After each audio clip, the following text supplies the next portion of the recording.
Hello, this is Shauna Beeler, and this is my Chapter 7 video reflection on Summerhill Schools and the philosophy behind it.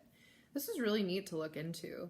I went to their school website and kind of went through all their photos and philosophies and expectations and even how parents get their students enrolled there. It was completely fascinating to see a world that is set up like that and that it's functioning well.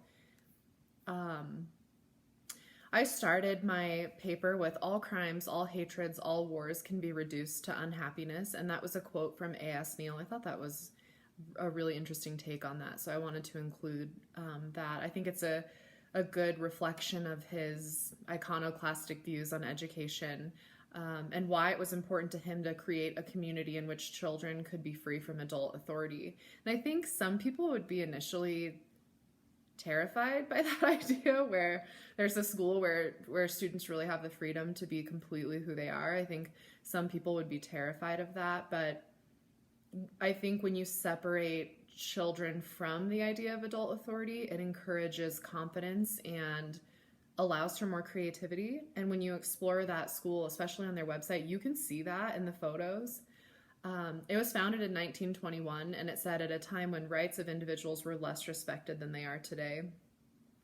And the purpose of this school is to give children the right to decide for themselves, with the idea that they'll learn to be self-confident, tolerant, which is huge. I think that's one of the biggest concepts, and considerate, and allowed to be who they are, which is a huge concept of the school as well. There's no compulsion to attend classes, and children can sleep if they want to. They found that some of those aged children want a nap, and they let them.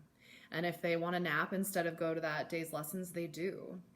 They're encouraged to be creative, and the school offers areas to hang out with friends, to play, to be active, to be creative. They play games or they create lessons based on the needs of the children and the sports too. I thought it was really interesting that students don't have to test. They have the option of not testing at all. We currently have that going on. We're getting ready for testing season at Vista Ridge, and the admin's trying to encourage students to stop opting out of tests because they really want that data. And I thought that this was so interesting that children have the option of not testing at all because they have that here, but it's so frowned upon. The staff will let them know almost immediately. We're told as a staff to tell them immediately that we disagree with that, even though they have the option of not testing at all. And at this school, it's okay. You can just not test at all and it's not a problem. Another interesting thing is that any discipline issues are dealt with on the spot, and they have an expectation of having reasonable behavior. I noticed initially it was founded in 1921. It'll say at the top of the school's page, founded in 1921, still ahead of its time. That's crazy. I don't know. I can't wrap my head around that. It's obviously really successful for them, and it seems to be a really interesting place to learn, yet it's still ahead of its time. In comparing and contrasting schools with where I've been to the Summerhill School, the very first thing that stood out to me is that students at Summerhill School are allowed to express emotions and learn through their feelings. That is not always encouraged with students or schools that I've worked at. I often find teaching choir and the arts that there's a weird social stigma that boys can't sing because it's lame or it's too feminine. Show choir was singing at the assembly, and although it's really popular in the school, there were kids that were yelling rude things to the boys that were down there, to the athletes that were down there. So I find that there's a social stigma that it's lame for boys to be involved in that, even though they were trying to sing through feeling and be creative. And I used to teach K-12 in Nebraska, and I used to study that. At what age does that start in? And it starts long before high school. The idea of learning through feelings and being expressive, I personally think is sometimes robbed from kids at a very early age because there's that social stigma that it's lame to express yourself.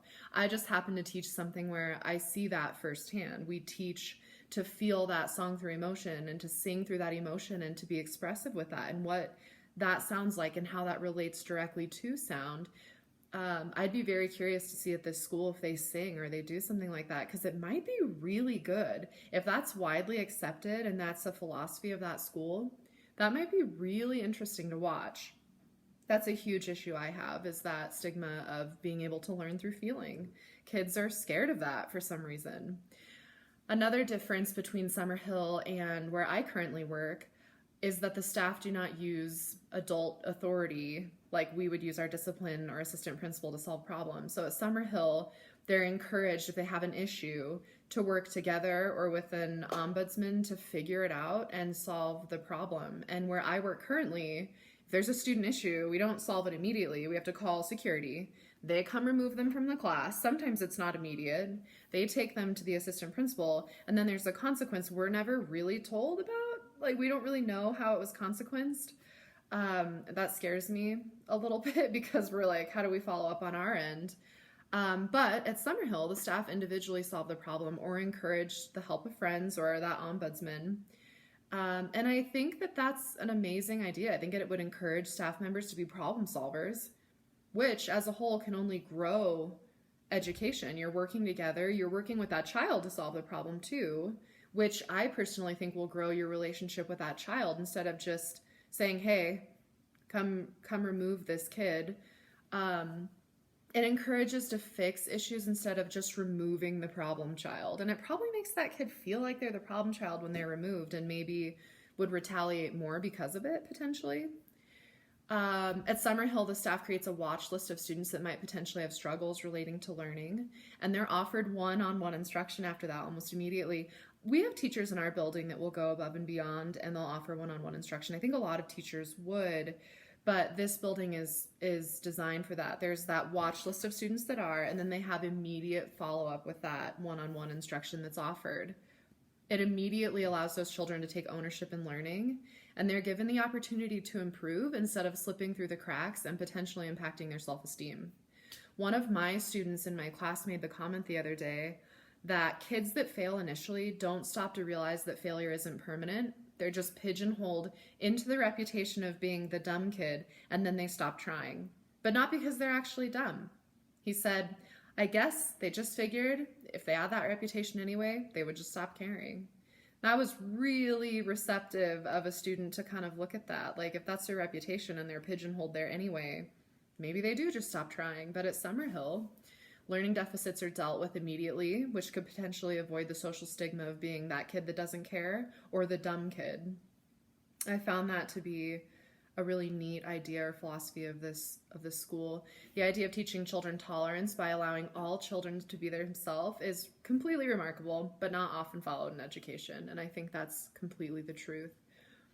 I'm able to really embrace in my position that we can focus on students being creative and feeling through who they are and being confident. I see that so much in my position, and I'm so incredibly thankful for that. I get to teach students to be confident. They can't be in a performance and be who they are and sing through what that sounds like if they're not confident to be their self. And that can be incredibly hard to teach in this world that we live in. But the second that they embrace it, I see the most beautiful things in my classroom, and they produce the most epic work, and they're proud of it, and they come back happily and willingly and able to contribute and to work with other people, and they're tolerant of each other, and they embrace each other, and they embrace diversity. And to see that in that arts environment is so welcoming, and it encourages learning on a whole new level. And I think I'm really blessed in my position that I get to teach and embrace those skills, because it's a lot of the same philosophy that Summerhill has, embracing the creativity and the unique individual characteristics of each student, because really beautiful things can stem from that. The AP history teacher and we always chat about education, and she always says, imagine if education were a place where the only kids that came wanted to be there. Without the compulsory education laws, didn't matter. If education were just the kids that wanted to be there because they could be creative and enjoy it, what would that look like? And this school is that. I should have her look into this, because I think she'd be really fascinated by it.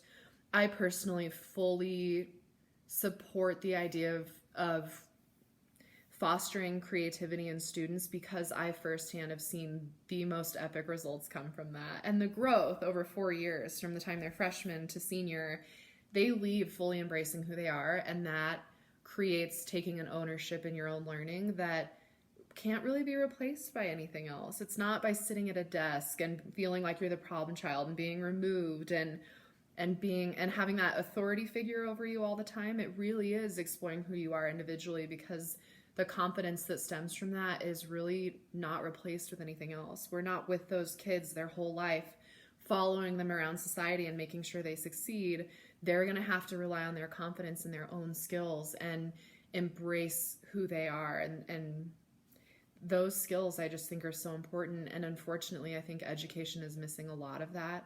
But I'm very fortunate to be able to really embrace those qualities in my classroom. And looking into the school and researching everything about it and the philosophies of A.S. Neal really just helped me appreciate even more what I do. So that was kind of my reflection, my insight on this really interesting assignment. And I look forward to watching your posts. Thank you very much.